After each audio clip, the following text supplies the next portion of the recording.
September 17th, 1941. The ways at the Bethlehem Fairfield shipyard in Baltimore, Maryland. The SS Patrick Henry slides into the Patapsco River, the first of a new class of emergency cargo vessels that maritime experts are already calling obsolete before she touches water. She is not graceful. She is not fast. She is not impressive by any traditional standard of naval architecture. Her hull is slab-sided and utilitarian, resembling a floating shoebox more than a proper ship. Her superstructure sits awkwardly amidships, a boxy five-story island that looks bolted on as an afterthought. Her single steam engine can barely push her to 11 knots, slower than many vessels built in the 19th century. Traditional shipwrights stand along the waterfront, arms crossed, shaking their heads. One calls her an ugly duckling. The name sticks. The established maritime community dismisses Patrick Henry and her sisters with the casual contempt reserved for emergency solutions that compromise everything that makes a ship worthy of the sea. These Liberty ships, as President Roosevelt christened them, represent everything that experienced naval architects despise: mass production over craftsmanship, speed over quality, adequacy over excellence. They are ships built to a price point, designed to be good enough rather than good. Every compromise shows in her lines. But standing on the platform that September morning, watching Patrick Henry settle into the water, Henry Kaiser sees something the experts cannot. He sees possibility. He sees mathematics. He sees the future of industrial warfare. And the future does not care about elegance. The future belongs to the side that can build faster than the enemy can destroy. If you're enjoying this deep dive into the story, hit the subscribe button and let us know in the comments from where in the world you are watching from today. The Liberty ship design was born from British desperation and American pragmatism. In 1940, Britain stood alone against Nazi Germany, her survival dependent entirely on supplies carried across the Atlantic from North America. Food, fuel, ammunition, aircraft, tanks, everything Britain needed to continue fighting had to cross 3,000 miles of ocean that German submarines controlled with increasing effectiveness. The mathematics were brutal and unforgiving. Britain consumed more tonnage than her shipyards could possibly produce. German U-boats were sinking merchant vessels at an accelerating rate. By the spring of 1941, losses exceeded 600,000 tons per month. At that rate, Britain would starve before Christmas. The British approached American shipbuilders with an emergency request: design a simple, standardized cargo vessel that could be mass-produced in enormous quantities. Not a good ship, not a fast ship, not a ship that would serve for decades after the war. A ship that could be built quickly and cheaply in sufficient numbers to replace losses faster than German torpedoes could sink them. The design parameters were stark: 10,000 deadweight tons of cargo capacity, a single reciprocating steam engine, obsolete but simple to manufacture, welded construction instead of traditional riveting, maximum use of prefabricated components. Speed was irrelevant beyond the minimum necessary to keep formation with convoys. Comfort was irrelevant. Longevity was irrelevant. The ships were expected to make perhaps a dozen Atlantic crossings before being sunk or scrapped. The design that emerged was based on a British tramp steamer, a class of vessel so unglamorous that maritime historians barely acknowledged their existence. Tramp steamers were the cargo trucks of the ocean, slow and homely vessels that carried bulk commodities between minor ports. They had no scheduled routes, no passenger accommodations, no pretensions. They were working ships for working cargo, functional in the way a hammer is functional. The British design, designated Ocean Class, refined the tramp steamer concept into something even more austere. 441 feet long, 57 feet wide, a single deck with 5 cargo holds, accommodations for 40 crew and up to 70 passengers, if necessary. Steam triple expansion engine producing 2,500 horsepower. 11 knots maximum speed under ideal conditions. The Gibbs and Cox naval architecture firm in New York adapted the British design for American production methods and renamed it the EC2 SC1 type. The designation told experienced shipwrights everything they needed to know and everything they disdained. E for emergency, C for cargo, 2 for a ship between 400 and 450 feet long, S for steam, C1 for the specific design iteration. Even the designation announced that these were temporary expedients, not real ships. Traditional shipbuilders examined the Liberty ship plans with unconcealed contempt. The design violated virtually every principle of elegant naval architecture. The hull form was so simple, it could have been drawn with a straight edge. The sheer line, that graceful curve from bow to stern that defined a beautiful ship, was nearly flat. The bow was blunt and squared, designed for ease of construction rather than hydrodynamic efficiency. The stern was equally ungraceful, chopped off abruptly to accommodate a massive single rudder. The superstructure broke the cardinal rule of ship design by sitting amidships, where it disrupted the flow of cargo loading. Proper vessels placed the bridge and accommodations aft, leaving the working deck clear. Liberty ships looked unfinished, as though the designer had sketched the basic concept and forgotten to refine the details. The performance specifications confirmed what the appearance suggested. 11 knots, maximum speed, made Liberty ships barely faster than sailing vessels from a century earlier. Modern freighters could sustain 16 to 18 knots. Fast cargo liners exceeded 20 knots. 11 knots meant that Liberty ships would struggle to maintain convoy formation in heavy seas. They would be targets, slow and wallowing, unable to maneuver or escape when U-boats attacked. Their single propeller made them vulnerable. One torpedo to the stern would leave them dead in the water. Their single engine eliminated redundancy. Any mechanical failure meant drifting helplessly until repairs could be completed or a tug arrived. The construction method was equally controversial. Traditional ships were riveted, steel plates overlapped at the seams and were joined by thousands of heated rivets hammered into place by skilled teams. The process was labor-intensive and time-consuming, but it had built every great navy in maritime history. Riveting created natural fracture barriers. If a plate cracked, the damage stopped at the seam between sections. Riveted ships could survive damage that would be catastrophic in other construction methods. Liberty ships were welded. Electric arc welding fused the steel plates directly, creating continuous seams without overlapping metal. Welding was faster and required less material, but it created potential failure points that made experienced shipwrights nervous. Continuous welded seams meant that cracks could propagate unimpeded from one end of the vessel to the other. The steel used in ship construction had been developed for riveted assembly. Nobody knew for certain how welded construction would perform under the stresses of North Atlantic storms and battle damage. The aesthetic objections ran deeper than mere appearance or construction technique. Liberty ships represented the industrialization of what had been a craft for millennia.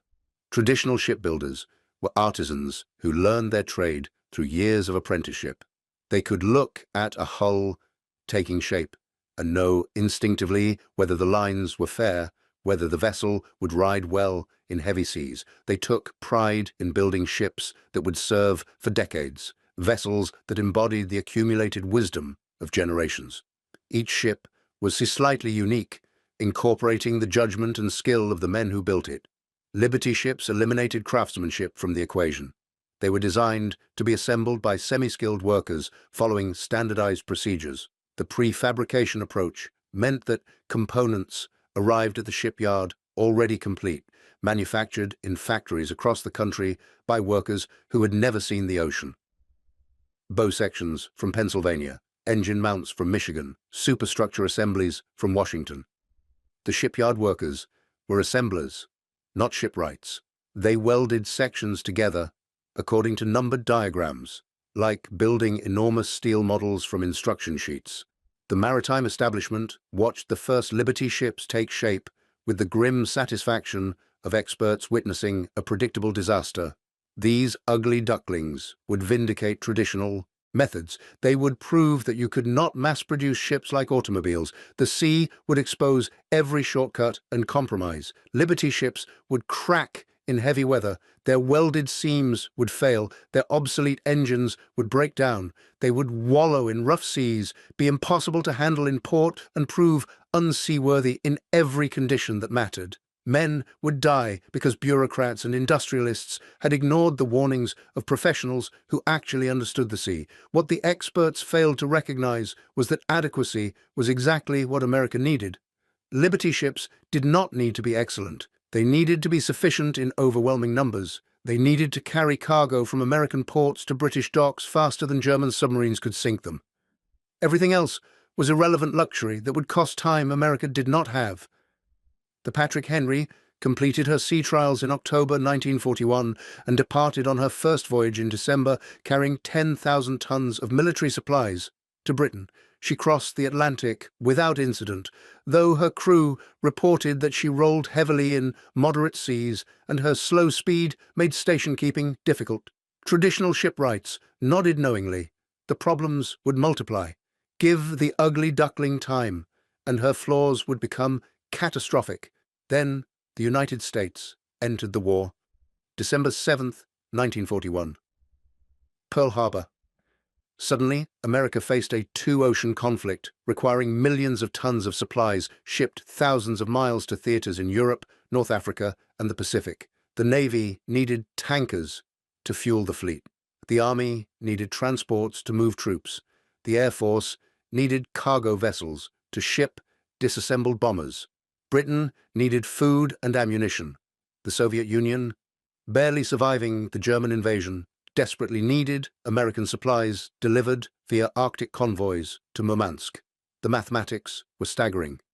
Military planners estimated that America would need to transport 50 million tons of cargo annually just to sustain existing operations before accounting for the massive buildup necessary to eventually invade occupied Europe.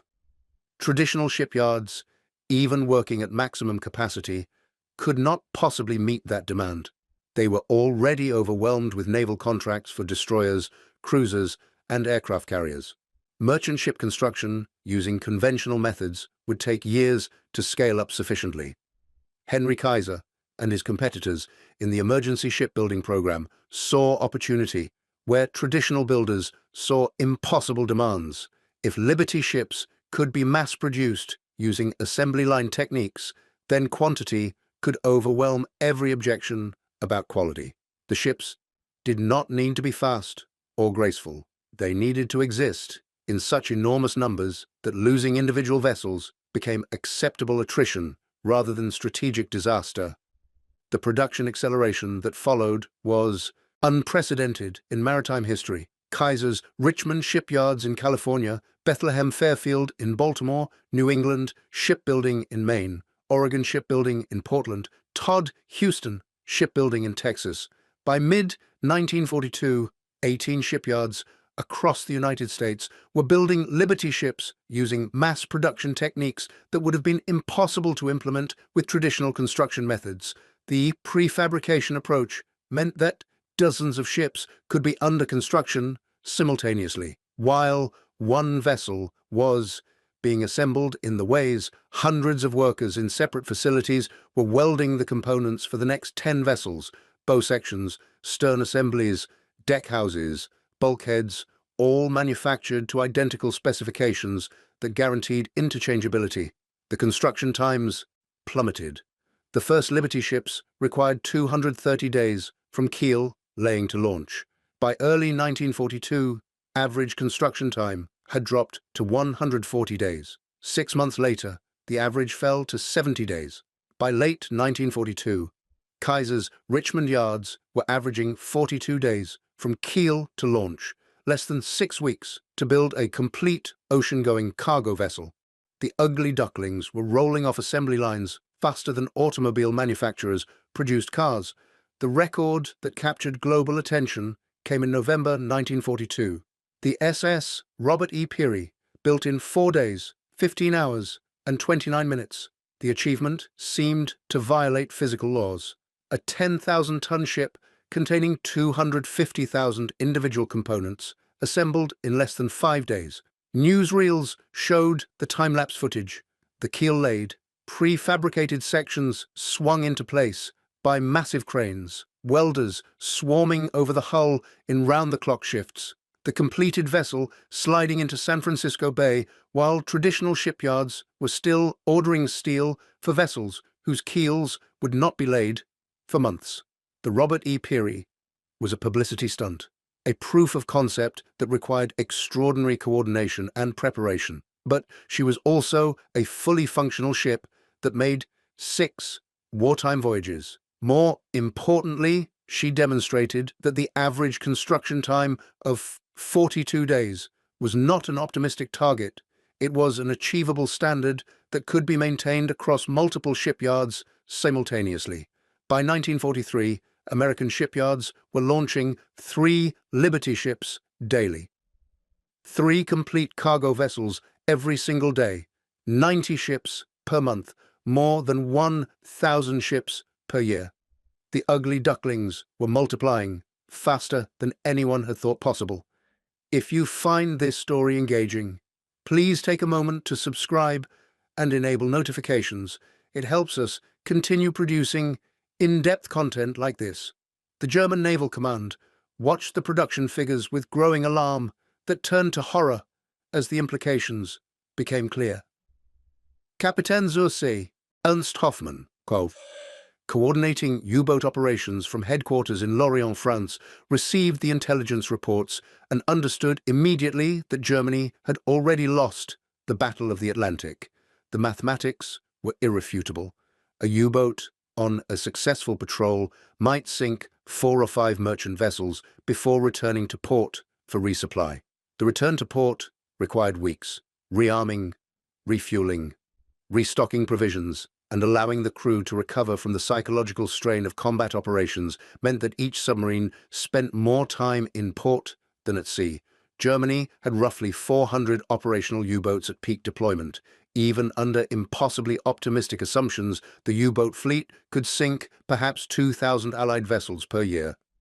America was building 1,200 Liberty ships annually, plus hundreds of other cargo vessels, tankers and transports. Britain continued building ships. Canada built ships. The disparity was overwhelming. Germany would need to sink more merchant vessels than the Allies could construct just to maintain the strategic balance. Instead, Allied construction exceeded U-boat sinking rates by a factor of 3 to 1. The gap widened monthly as American production accelerated, while U-boat losses increased. Hoffmann drafted careful reports to Admiral Karl Dönitz, commander of the U-boat fleet. Current strategy: unsustainable. Enemy production capacity exceeds destruction capacity by a factor of 3 to 1.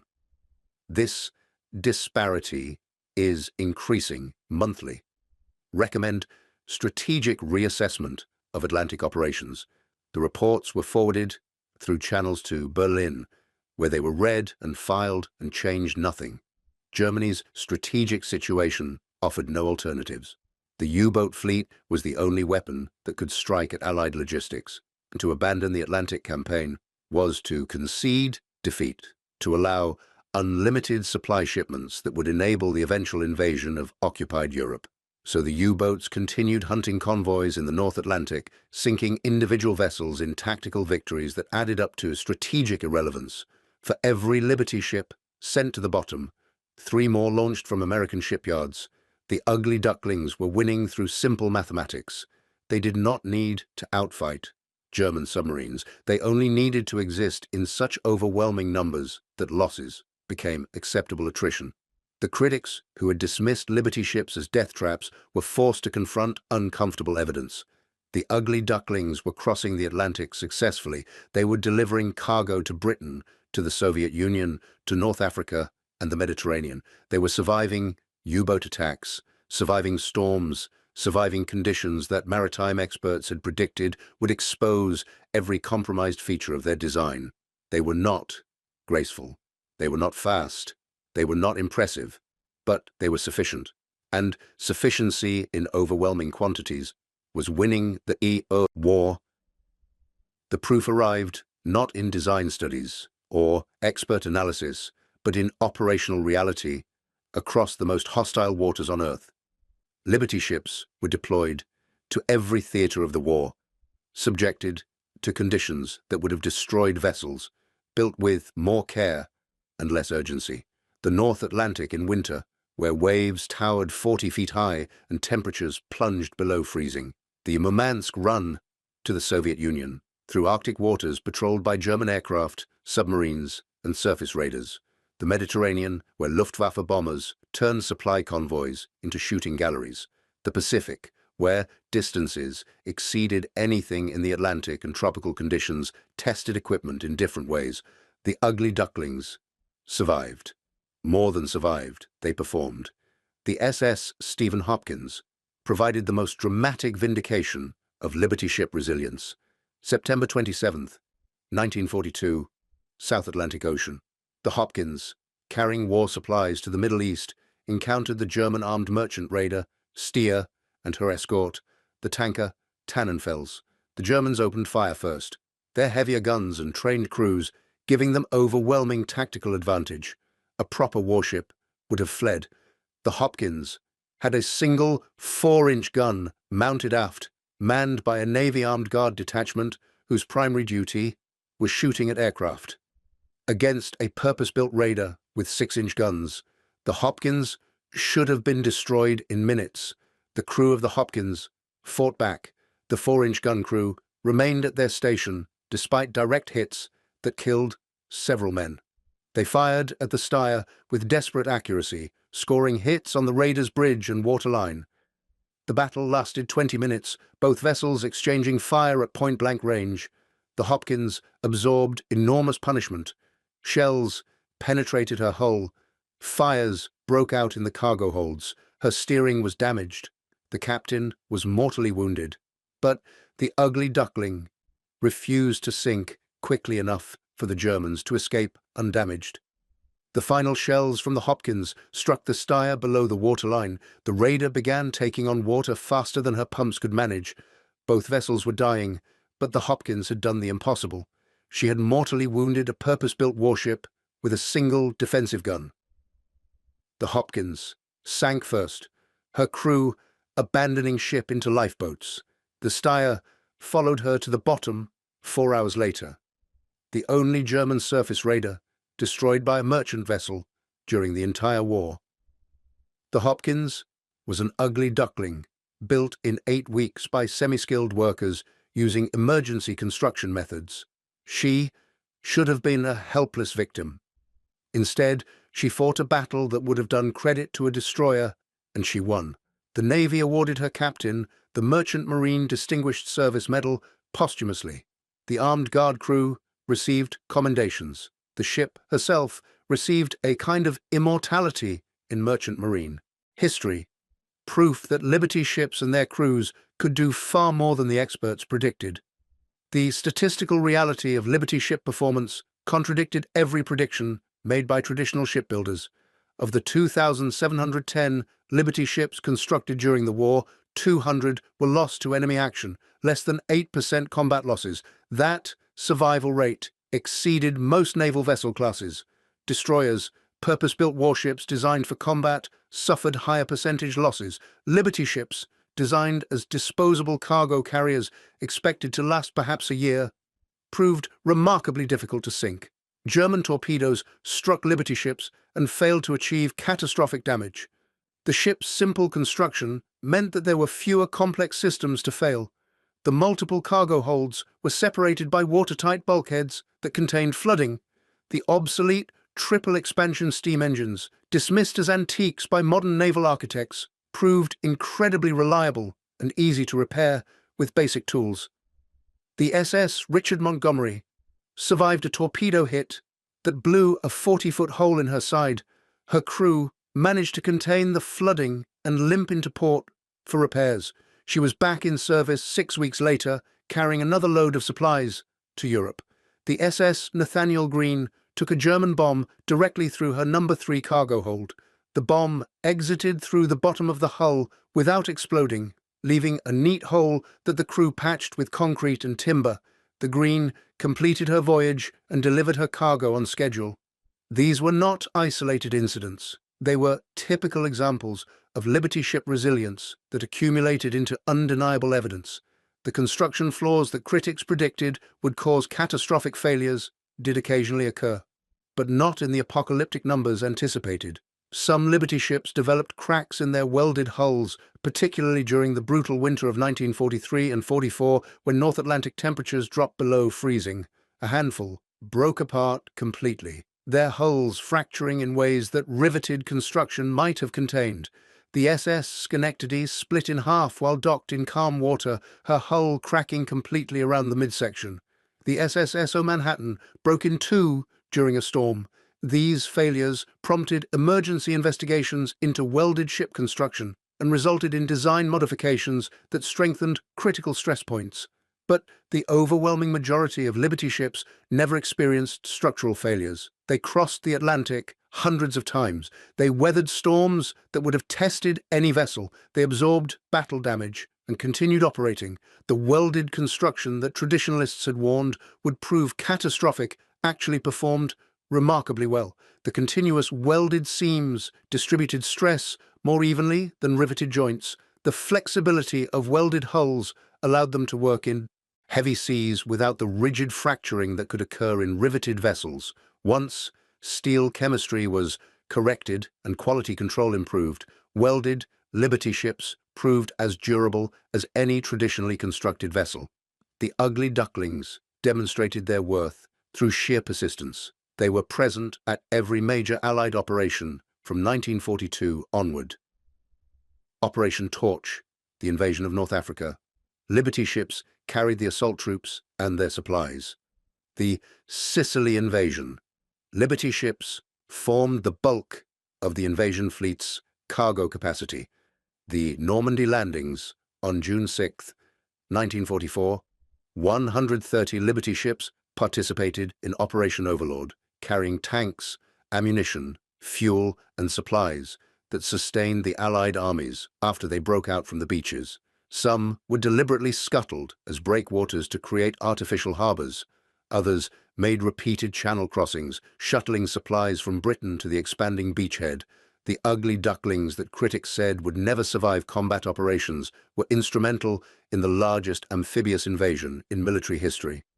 In the Pacific Theater, Liberty ships faced different challenges across vast distances that dwarfed Atlantic crossings. The voyage from San Francisco to Brisbane, Australia, covered 7,000 miles of open ocean. Supply lines stretched from the American West Coast to forward bases in the Philippines, Okinawa, and eventually Japan itself. Liberty ships carried the fuel, ammunition, and supplies that enabled the island-hopping campaign across the Central Pacific. They delivered food to isolated garrisons. They transported aviation fuel to airfields carved from the jungle. They moved entire armies between islands separated by thousands of miles of hostile ocean. The slow, ugly cargo vessels that were supposed to be inadequate for modern warfare proved indispensable to victory in the world's largest ocean. The human stories aboard Liberty ships contradicted another set of expert predictions. Traditional merchant mariners had claimed that the ships would be impossible to operate safely with the inexperienced crews that wartime necessity required. Proper seamanship took years to learn. Navigating by celestial observation demanded mathematical skill and practice. Operating steam plants required engineering knowledge that could not be taught quickly. The experts predicted chaos, collisions, mechanical breakdowns, and unnecessary losses caused by incompetent crews. The reality proved far different. Young men with minimal training learned to navigate across oceans. Engineers who had never seen a steam turbine before the war kept obsolete triple expansion engines running through mechanical ingenuity and determination. Armed guard crews, sailors who had been civilians months earlier, manned defensive guns with increasing effectiveness. The SS Booker T. Washington was crewed almost entirely by African-American merchant mariners, a deliberate decision by the Warshipping Administration to demonstrate that black sailors could perform as capably as white crews.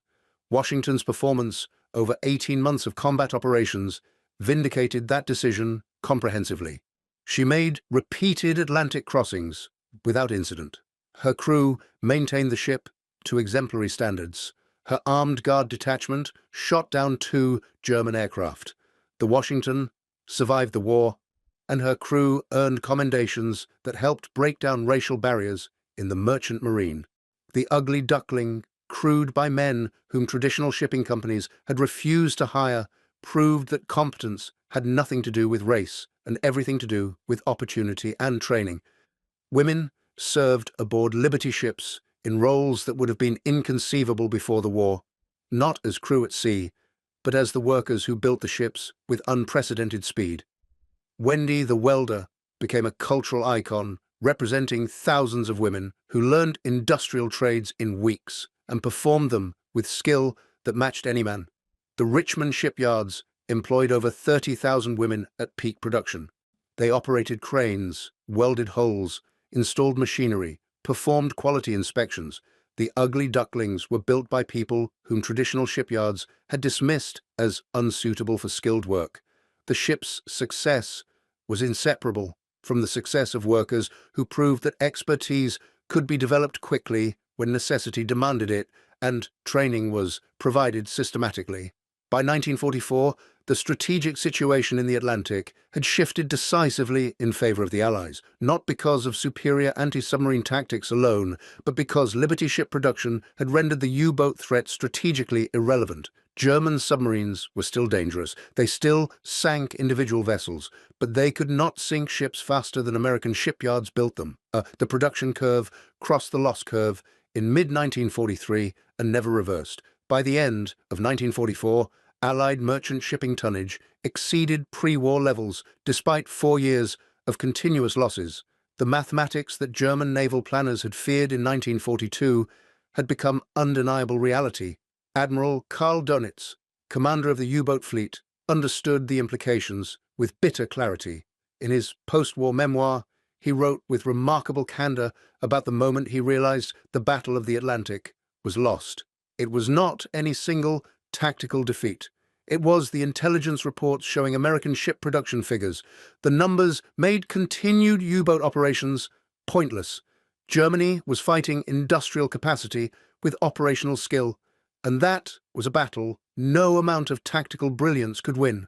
The ugly Ducklings had defeated the most sophisticated submarine force in the world through the simple expedient of existing in overwhelming numbers. The final production statistics told the complete story.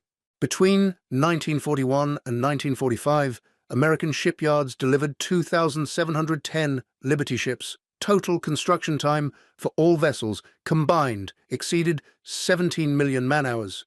The entire program cost $13 billion in 1940s currency, roughly $200 billion in modern terms.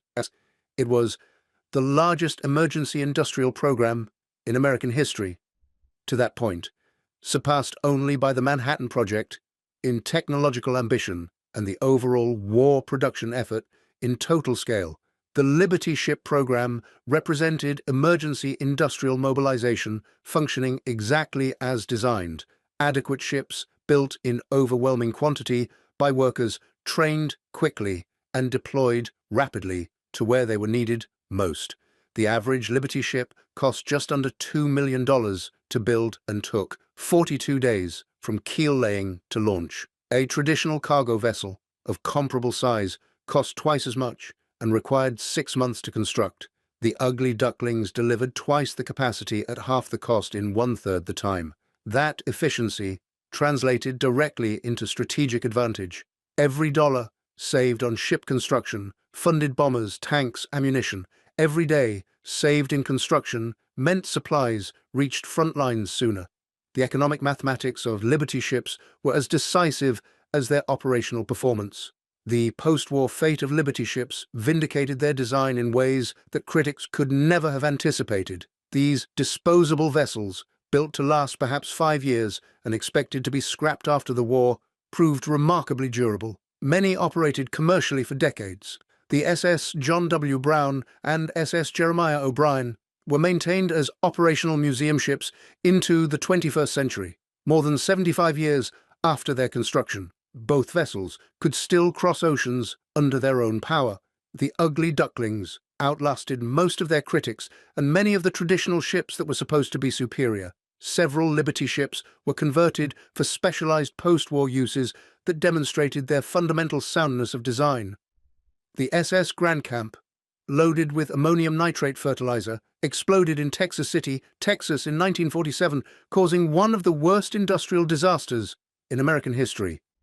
But that catastrophe resulted from cargo mishandling, not ship design flaws. Other Liberty ships became training vessels, floating power plants, storage hulks, even floating hotels. Their simple construction made them adaptable to purposes never imagined during their hasty wartime design process. The ships, built as emergency expedients, proved versatile enough for peacetime applications that required reliability and capacity more than speed or elegance. The international legacy of Liberty ships transformed global shipbuilding practices in ways that continued long after the last vessel was scrapped. The mass production techniques pioneered in American wartime shipyards became standard practice worldwide. Japanese shipbuilders studied Liberty ship construction methods and incorporated prefabrication and welded assembly into their post-war reconstruction. By the 1960s, Japan had become the world's largest shipbuilding nation, using techniques refined from American wartime innovations. South Korean shipyards followed similar development paths, learning from both American and Japanese examples. The ugly Ducklings, built in desperate haste during wartime, became the foundation for post-war maritime industries that eventually surpassed American production capacity. The welding techniques perfected under wartime pressure revolutionized not just shipbuilding, but all large-scale steel construction. The lessons learned from Liberty ship structural failures led directly to the development of fracture mechanics as a formal engineering discipline. Modern understanding of how cracks propagate through metals, how stress concentrations develop at design discontinuities, how temperature affects material properties, all trace their origins to the intensive research prompted by Liberty ship failures during the war. The ugly Ducklings taught engineers lessons that influenced everything from bridge construction to aircraft design to pressure vessel manufacturing. Henry Kaiser emerged from the war as an industrial titan whose reputation transcended shipbuilding. His methods had proved that unconventional thinking could revolutionize established industries, that outsiders unencumbered by tradition could achieve what experts considered impossible, that adequate solutions produced in overwhelming quantities could defeat superior quality in limited numbers. Kaiser applied those principles to post-war ventures that included automobile manufacturing, steel production, and healthcare. Kaiser Permanente, born from the medical services provided to shipyard workers, became one of America's largest healthcare organizations, serving millions of patients using the same systematic approach that had built ships faster than experts thought possible. The ugly duckling metaphor that began as an insult became a badge of honor in maritime history. Liberty ships were never beautiful. They never achieved the grace or elegance that defined classic ocean liners or naval vessels, but they accomplished something far more important than aesthetic appeal. They won a war through sheer industrial persistence. They proved that in total warfare, production capacity matters as much as tactical brilliance, that quantity can become quality when deployed systematically, that humble, unglamorous solutions can achieve strategic victories that more sophisticated approaches cannot match. The final irony of Liberty ship history emerged in the post-war period when maritime historians and naval architects reassessed the emergency shipbuilding program with the clarity that peacetime perspective enabled. The ugly Ducklings had not merely succeeded despite their compromises. They had succeeded in part because of those compromises. The simple construction made them easy to repair with basic tools in forward ports. The obsolete engines were reliable and familiar to engineers worldwide. The plain hulls were adaptable to modifications that more refined designs could not accommodate. The features that traditional shipbuilders had mocked as primitive actually contributed to operational effectiveness in ways that sophisticated designs could not match. The workers who built Liberty ships returned to civilian life carrying skills and confidence that transformed American industry. Women who had welded ships built careers in manufacturing and construction. African Americans who had demonstrated their capabilities in shipyards demanded and sometimes received opportunities in other industries. Veterans who had kept obsolete engines running across oceans became peacetime engineers and mechanics. The social changes initiated in shipyards during wartime necessity continued into post-war decades, contributing to the gradual dismantling of discriminatory practices that had limited human potential.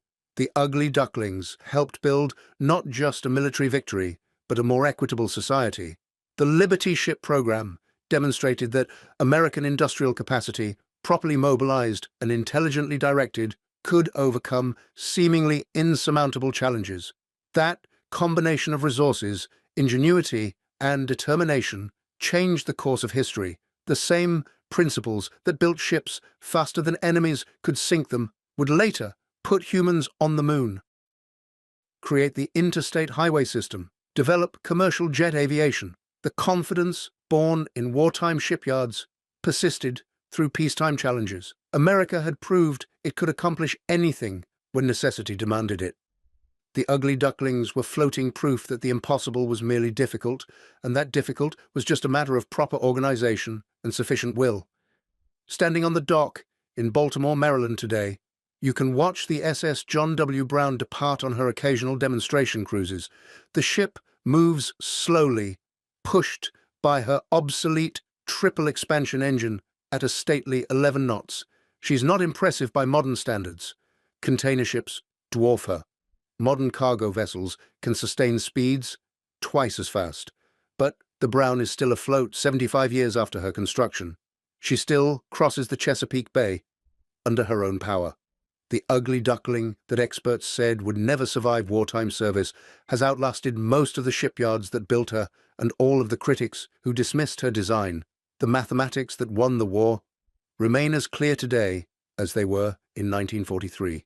2,710 Liberty ships, 200 lost to enemy action, 2,510 that survived to deliver their cargo, support their crews, and accomplish their missions.